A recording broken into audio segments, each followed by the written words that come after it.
Hey, what's up? I'm doing a new thing. I'm recording this podcast. I've got a microphone hooked up to the computer. This has better audio, but I figured I'd go ahead and start recording these on video as well, just to get a little YouTube action going on. So yeah, here I am. I just went to go hit some golf balls, so I'm sweaty, but I'm rocking this dirty dope Tanglefoot hat. So yeah, I'm at the house right now. It's a Saturday. We are, I guess I should give an update. I haven't talked about this on the podcast, but I am now closed officially for several weeks, possibly more than a month. If you listen to the last episode, so for those that are watching this for the first time, welcome. My name's Andy. I operate a brewery in Temple, Texas called Tanglefoot Brewing. We're a Czech lager brewery. And so I ran out of beer and am brewing batches to catch up, but unfortunately running out of beer when you're brewing beers that take 2 months to make, it takes quite a bit of time to get new batches online. So I am going to be closed for several weeks. The first batch of beer that I brewed on my new system, I'm dumping, or I did dump rather. Unfortunately, I dumped it yesterday. It was so disheartening, but that's just part of it, part of the brewing process. So it wasn't up to the standards. It had DMS in it, common off flavor, and so that's going down the drain. Tasted my consecutive batches that I brewed, the 13 degree Tamave, the dark lager. I do pick up a tiny bit of DMS, but I'm not certain that it's gonna ruin the beer. It's very, very subtle because there's so much going on in that beer, but I am I'll be playing that by ear and potentially going to dump that too. So we'll see. The third batch, which is the lightest and should theoretically have the most potential for DMS, is tasting pretty good, pretty bready and yeasty right now because it's still in kind of like the crashing period. It's at like 50 degrees, so I don't know. We'll see. Maybe it'll rear its ugly head in a few weeks, and I'll have to dump that one too. So if I have to dump all three batches, then so be it. That's just the way the cookie crumbles, as they say. Anyways, so I just wanted to give a little update that I will be closed. So if anybody that listens to this is actually, comes into Tanglefoot, I will be closed for at least the next 4 weeks.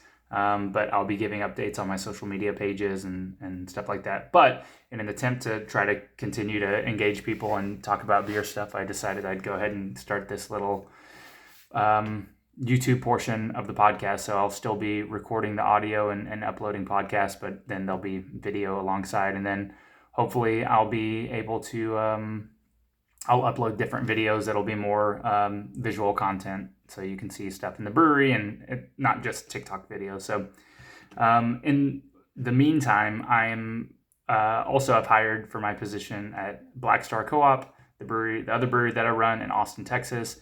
And so I'll be training my successor there for the next month or so. But then after that, I'm full-time at Tanglefoot. So I need to get some things going, figure out a way to get some beer pouring because I got to have some way to make money.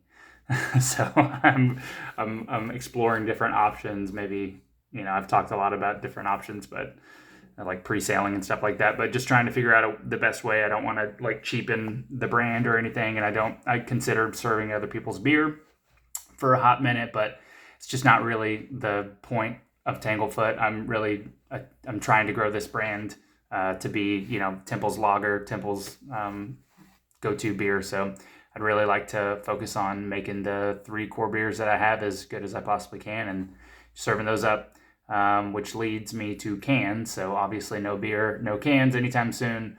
But as soon as I do have the new batches online, I'll have a big probably release party with cans and then like the ribbon cutting ceremony that I've been putting on since I signed up with the Temple Chamber of Commerce.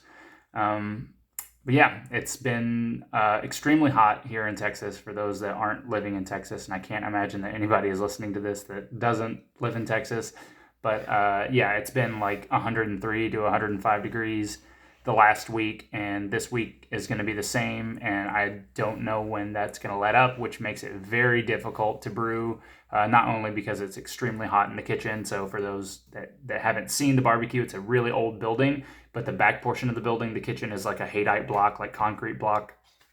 structure. And so it's basically like an oven right now. And I have a glycol unit inside, an indoor glycol unit that puts off even more heat. And so it just gets really hot back there. And then when I need to brew, then we're turning on burners and it gets even hotter. And so it's like a really, really sweaty situation, which is fine. Like I can deal with it. But then the worst side effect of that is that it starts heating up all of the tanks. So the glycol unit is in a room that's hot, that gets hotter, and it's trying to keep things cold. But then the exterior temperature continues to raise, and so it starts warming these beers up. And then one of the tanks that I need to keep cold is my cold liquor tank, which I use to cool down the wort when I'm brewing. So then that starts heating up, and it just like compounds and is kind of a pain in the ass. So yeah, not ideal. If I do brew, I'm going to try to brew on Sunday, and then hopefully another brew right after that sometime next week. But yeah, I'm going to have to get there at like 5 a.m. or something and just get it started early before the heat really sets in. But anyways, that's pretty much it. So this is on the podcast. It's just another quick update. But as far as I'm recording this right now, as you can see, and I'm going to start a YouTube channel so that it's so that it's on there. But that's it. That's all I got. Thanks for listening. If you're a customer, thank you for bearing with me. This has been a very stressful period and will continue to be a stressful period for a couple of months, just because it's time just waiting. Hurry up and wait. So anyways, I'm feeling good though. Really excited about getting new batches out. So thanks for joining me. Have a good day. Bye.